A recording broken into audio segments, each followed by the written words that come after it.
The Vanishing Tunnel, a haunting journey into the unknown. They say some roads are better left untraveled, but for Mark Evans, curiosity was the compass that led him to the darkest chapter of his life. Mark was an avid urban explorer, a seeker of the forgotten and forsaken.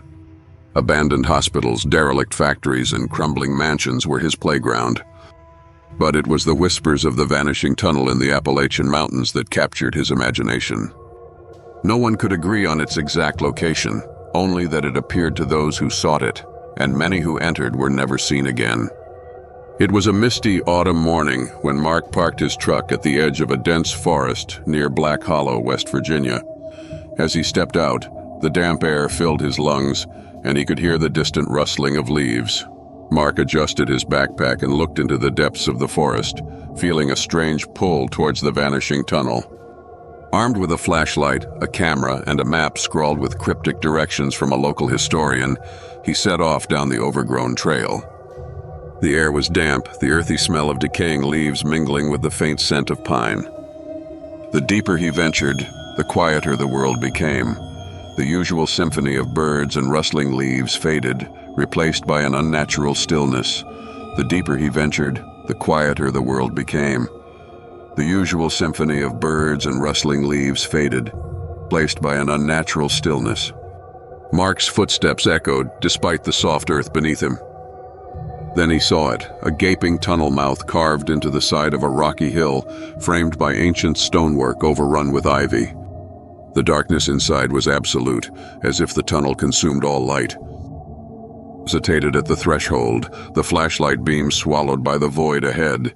He could feel the cool air pouring out like a breath from the abyss. Taking a deep breath, he stepped inside. The walls were damp and lined with ancient graffiti, some of it too faded to decipher. He snapped photos as he walked, the crunch of gravel beneath his boots the only sound.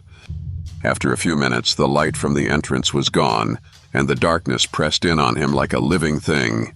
After a few minutes, the light from the entrance was gone, and the darkness pressed in on him like a living thing. After a few minutes, the light from the entrance was gone, and the darkness pressed in on him like a living thing. Then came the whispers. At first he thought it was the wind, but the tunnel was eerily still. The whispers grew louder, distinct voices overlapping in a language he couldn't understand. Mark's flashlight flickered, and panic began to creep in. He turned, only to find that the tunnel behind him stretched endlessly.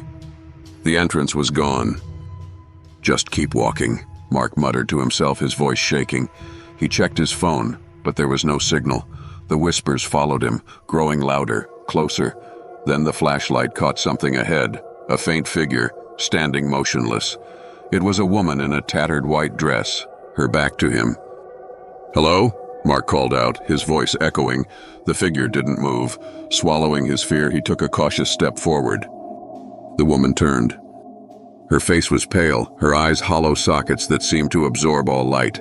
Her mouth opened in a silent scream, and the whispers erupted into a deafening roar. Mark stumbled back, dropping his flashlight, which rolled and illuminated the walls. The graffiti had changed. Now they depicted grotesque figures and scenes of torment, as if the tunnel itself was alive. Mark ran. The tunnel seemed to stretch infinitely, the air growing colder with every step. He felt something, no, someone, chasing him. The whispers now a chorus of desperate pleas and guttural growls. He tripped over a jagged stone and fell hard, his camera skidding away. As he scrambled to his feet, he saw a faint light ahead. Desperate, he sprinted toward it, the whispers rising to a crescendo. He burst out into blinding daylight, collapsing onto soft grass. Gasping for breath, he looked back. The tunnel was gone.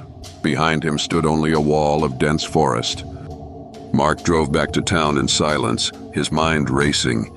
He uploaded the photos and videos from his camera, hoping to make sense of what he'd experienced. But the files were corrupted, distorted with static and ghostly images that he couldn't explain. Determined to understand, he returned to the historian who had given him the directions. The old man's face paled when Mark recounted his experience. "You shouldn't have gone there," the historian said. "The tunnel isn't just a place, it's a threshold. Those who vanish aren't lost, they're taken." Mark left, but the whispers didn't. They followed him home, growing louder each night. Shadows moved where they shouldn't, and his reflection lingered a moment too long in mirrors. The tunnel had marked him, and he knew he couldn't escape it. Weeks later, Mark disappeared. His truck was found abandoned at the edge of the same forest, the driver's seat covered in damp leaves. Locals whisper that the tunnel had claimed another victim, and the legend of the Vanishing Tunnel grows stronger with every telling. They say the whispers can still be heard in the woods of Black Hollow, calling out to those foolish enough to listen. What do you think happened to Mark? Was it a ghost, a curse, or something even darker? Let us know your theories in the comments below. Don't forget to like, share, and subscribe to the Fearful Files for more chilling stories. Until next time, stay fearful.